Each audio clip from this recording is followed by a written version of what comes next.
दोस्तों नमस्कार, स्वागत है आपका यूट्यूब चैनल एबी टेक में। आज है 2 मार्च 2025 और जान लेते हैं आज की महत्वपूर्ण खबरें जो आज के प्रमुख समाचार पत्रों पर छाई हुई हैं और आप लोगों के लिए बहुत ही इम्पोर्टेंट हैं। सबसे पहले यहाँ पर देखिए अपडेट है कि पीसीएस मुख्य परीक्षा की तैयारी के लिए मिला 4 महीने का वक्त। अभ्यर्थियों को सम्मिलित राज्य प्रवर अधीनस्थ सेवा पीसीएस मुख्य परीक्षा 2024 की तैयारी के लिए 4 महीने का वक्त मिल गया है। साथ ही पदों की संख्या 4 गुना से अधिक हो जाने के कारण प्रारंभिक परीक्षा में सफल अभ्यर्थियों के लिए चयन के अवसर भी बढ़ गए हैं। आयोग ने 1 जनवरी 2024 को पीसीएस के 220 पदों पर भर्ती के लिए विज्ञापन निकाला था। प्रारंभिक परीक्षा में 15 गुना अभ्यर्थियों को सफल घोषित किए जाने का प्रावधान है। अगर पदों की संख्या न बढ़ी होती तो पीसीएस प्रारंभिक परीक्षा में तकरीबन 3,500 अभ्यर्थी ही सफल हो पाते, लेकिन जो पदों की संख्या आई है उस हिसाब से 11,500 अतिरिक्त अभ्यर्थियों को मुख्य परीक्षा में शामिल होने का मौका मिल गया है। पदों की संख्या बढ़कर के 947 हो गई है। इन पदों पर भर्ती के लिए मुख्य परीक्षा में 15,066 अभ्यर्थी शामिल होंगे। उत्तर प्रदेश लोक सेवा आयोग ने जो अपना कैलेंडर जारी किया उसमें पीसीएस मुख्य परीक्षा जो है 29 जून से प्रस्तावित की है। ऐसे में प्रारंभिक परीक्षा में सफल अभ्यर्थियों के लिए मुख्य परीक्षा में जो तकरीबन 4 महीने का वक्त मिल गया है। आयोग मुख्य परीक्षा के लिए आवेदन की प्रक्रिया जल्दी ही शुरू कर सकता है। आयोग ने इसी वर्ष 20 फरवरी को पीसीएस परीक्षा 2025 का विज्ञापन भी जारी कर दिया है। इसके तहत 200 पदों पर भर्ती की जाएगी।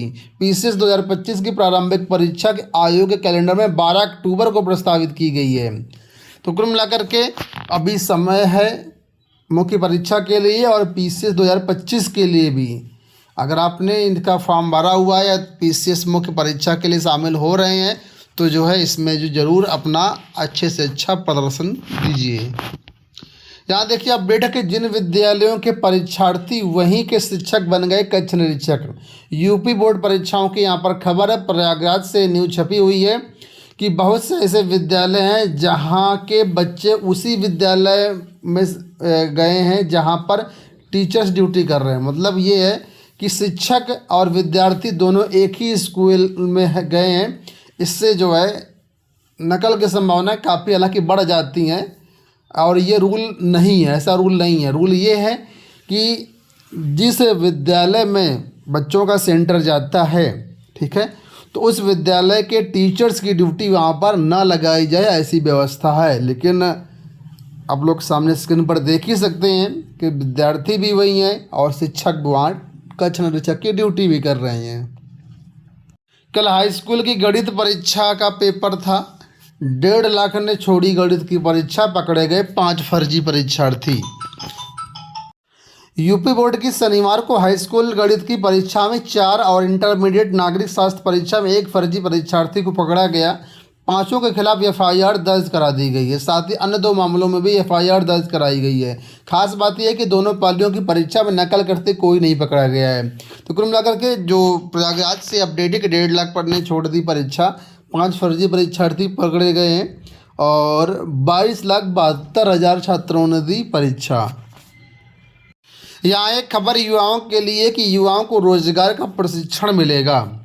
मुख्यमंत्री योगी आदित्यनाथ ने निर्देश दिए हैं कि युवा ने जिस क्षेत्र में ट्रेनिंग प्राप्त की है उस क्षेत्र में उसे बैंकों द्वारा ऋण उपलब्ध कराया जाए। बैंक में लोन लेने के लिए आवेदन करने से पहले आवेदकों को स्क्रीनिंग की जाए। राज्य सरकार इन युवाओं को मार्केटिंग, डिजाइनिंग, पैकेजिंग और तकनीक से जोड़ने का भी कार्य करेगी। इस योजना में महिलाओं, SC, ST, दिव्यांगों को भी जोड़ा जाएगा। मुख्यमंत्री ने शनिवार को ऋण जमानुपात और मुख्यमंत्री युवा उद्यमी विकास अभियान की समीक्षा की। बैठक में शासन स्तर के वरिष्ठ अधिकारी, बैंकर्स कमेटी से जुड़े लोग मौजूद थे। तो कुल मिलाकर के युवाओं को जो है रोजगार का प्रशिक्षण दिया जाएगा और उनको जो है लोन दिलाने का प्रयास किया जाएगा। कनिष्ठ सहायक भर्ती के टाइपिंग टेस्ट का परिणाम जारी। प्रदेश में चिकित्सा, स्वास्थ्य एवं परिवार कल्याण विभाग व उद्योग एवं उद्यम प्रोत्साहन निदेशालय के लिए कनिष्ठ सहायक के 1262 पदों पर भर्ती की प्रक्रिया चल रही है। इसके तहत दिसंबर 2024 में हुए टाइपिंग टेस्ट का परिणाम यूपी SSC ने जारी कर दिया है। इसके अनुसार 1262 पदों के सापेक्ष में 4613 अभ्यर्थी टाइपिंग टेस्ट में सफल रहे हैं। आयोग ने सफल अभ्यर्थी की सूची वेबसाइट पर अपलोड कर दी है। तो यूपी SSC की तरफ से 1262 पदों पर यह भर्ती आई थी जूनियर असिस्टेंट की, जिसका परिणाम जारी कर दिया गया है टाइपिंग टेस्ट का। यहाँ देखिए अपडेट कि छात्रों को 7 मार्च के बाद नहीं मिलेगा आवेदन का मौका। नीट यूजी की बात हो रही है। नीट यूजी एक तरीके से अब एंट्रेंस एग्ज़ाम हो गया है किसी भी यूनिवर्सिटी में एडमिशन लेने के लिए, मेडिकल जो कोर्सेस होते हैं उसमें एडमिशन के लिए। तो लिखा हुआ है कि National Testing Agency NEET UG 2025 में शामिल होने के इच्छुक छात्रों के नाम शनिवार को एक सार्वजनिक सूची जारी की गई। इसमें उन्हीं OMR आधारित पेन पेपर नीट यूजी में शामिल होने के 7 मार्च से पहले ऑनलाइन आवेदन पत्र भरने को कहा गया है। NTA ने कहा कि आखिरी समय में आवेदन पत्र भरने में दिक्कत आ सकती है, इसलिए समय से पहले भर दें। बाद में देरी के कारण उन्हें आवेदन पत्र भरने का मौका नहीं मिलेगा। परीक्षा में 3 घंटे में 180 प्रश्नों का करना अनिवार्य होगा। NTA ने नोटिस में लिखा कि नीट यूजी 2025 में शामिल होने के लिए ऑनलाइन आवेदन पत्र भरने का आखिरी मौका जो है 7 मार्च है। तो जिन लोगों ने नीट यूजी का फॉर्म भरा उनको 7 मार्च के बाद जो है मौका नहीं मिलेगा, आपको यहाँ पर फॉर्म भर देना है। यहाँ देखिए सूचना है कि 29,334 शिक्षक भर्ती के रिक्त पदों पर काउंसलिंग की मांग। उच्च प्राथमिक विद्यालय की 2013 की 29,334 पदों की शिक्षक भर्ती के शेष पदों पर 3 महीने में याचियों को नियुक्ति देने के सुप्रीम कोर्ट से आदेश के 1 महीने बाद भी अभ्यर्थी असमंजस में है। सुप्रीम कोर्ट के आदेश के बाद याची अभ्यर्थी प्रत्यावेदन लेकर के बेसिक शिक्षा परिषद के चक्कर लगा रहे हैं, लेकिन भर्ती प्रक्रिया को लेकर के उन्हें कोई जानकारी नहीं दी जा रही है।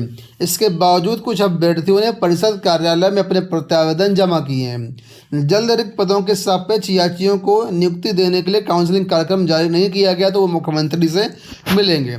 आप लोग जानते होंगे सुप्रीम कोर्ट से आदेश आया कि 3 महीने में जो इनको नियुक्ति दी जाए, काउंसलिंग कराई जाए, लेकिन अभी मामला जिस कदर ठंडा हुआ पड़ा हुआ है। 2013 का विज्ञापन है और इसमें बहुत सारे लोग नियुक्त हो चुके हैं, लेकिन कई सारे पद अभी खाली हैं। उन पदों पर जो है काफ़ी सारी प्रक्रिया हो चुकी है, लेकिन मामला काउंसलिंग के बाद नियुक्ति को लेकर के अटका हुआ है। मामला सुप्रीम कोर्ट में था, जहाँ से 3 महीने में नियुक्ति के आदेश दिए गए हैं।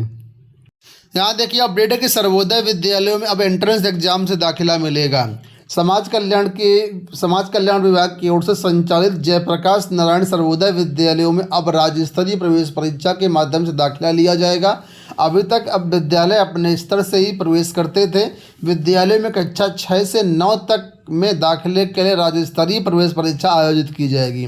इन स्कूलों में अभ्युदय कोचिंग भी चलाई जाएगी। इंजीनियरिंग और मेडिकल प्रवेश के लिए परीक्षा सहित अन्य प्रतियोगी परीक्षाओं की भी यहाँ तैयारी कराई जाएगी। तो कुल मिलाकर के जो सर्वोदय विद्यालय थे यहाँ पर एंट्रेंस एग्जाम से दाखिला मिलेगा।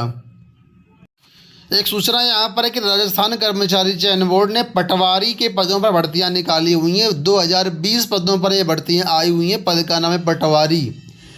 11 मार्च आवेदन करने की लास्ट डेट है। 40 वर्ष इसमें मैक्सिमम एज है। जो भी अभ्यर्थी इसके लिए इंटरेस्टेड है जाकर के ऑफिशियल वेबसाइट पर आवेदन कर सकते हैं। दोस्तों ये हो गई आज के सारी सूचनाएं। इस वीडियो में इतना ही। इसी तरह के अपडेट्स के चैनल को सब्सक्राइब कर लीजिए। धन्यवाद।